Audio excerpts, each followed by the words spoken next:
Over time, there will be more people carrying out daily activities such as working, traveling, shopping, and many more. These activities leave carbon footprints, and there will be more carbon footprints left behind as the world's population increases. But what exactly carbon footprint is?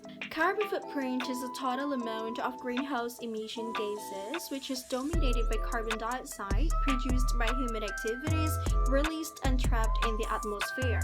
Not only carbon dioxide but also other emission gases such as methane, nitrous oxide, and fluorinated gases.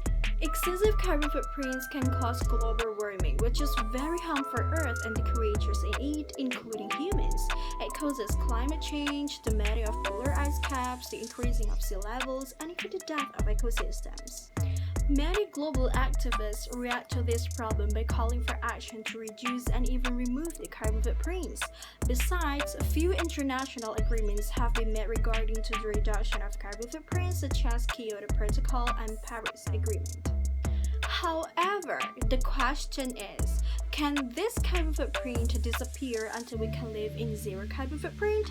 We'll have a discussion about it. Zero carbon footprint could become possible if we remove as much carbon as its production. The easiest thing that we can do is to implement an eco-friendly lifestyle such as reduce the use of plastics, buy local stuffs, drive less, consume organic foods, eat less meat, and many more.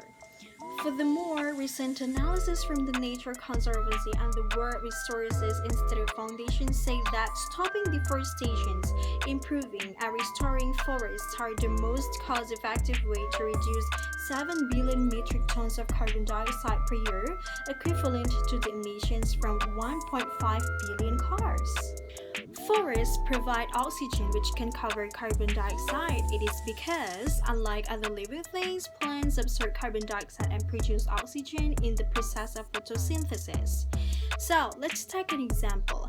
If an activity produces 10 kilotons of carbon dioxide, then we can plant trees that can produce gas equivalent to 10 kilotons of oxygen.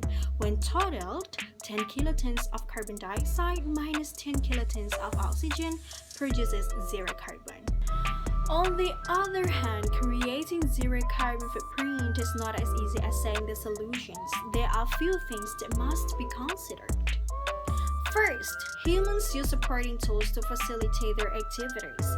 Take one example, a vehicle. The production process until the use of a vehicle requires fuel, which is produced by burning fossil fuels such as coal and petroleum to generate electricity, and also gasoline to run a vehicle.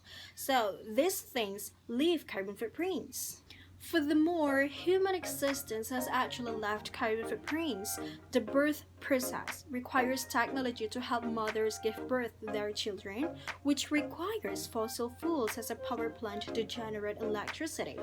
The more electricity used, the more intense of carbon footprint production. Another factor that has a support zero carbon footprint is the economic factor. Many countries of the Organization of Petroleum Exporting Countries such as Saudi Arabia, Iran, Venezuela are highly dependent on oil production for their economic growth. And then Nigeria, which is also known as one of the biggest oil exporting countries, 95% of its foreign exchange income and 14% of its gross domestic product comes from oil. Therefore, it is not possible for those countries to stop this oil exporting activity, or it will give a bad impact on those countries' economy. Alright, in conclusion, I don't think that zero carbon footprint is possible.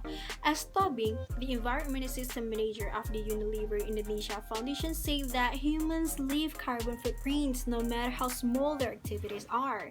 Even a global activist at his or her campaign uses technology which also leaves carbon footprint.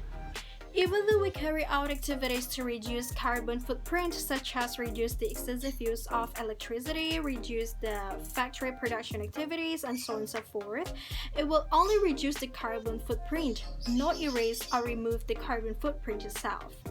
But if the question is replaced with is reducing carbon footprint possible, then the answer is absolutely yes.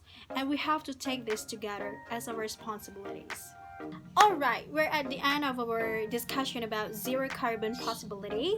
I hope that this video will be beneficial for you, for all of us. Thank you very much for watching and have a great day!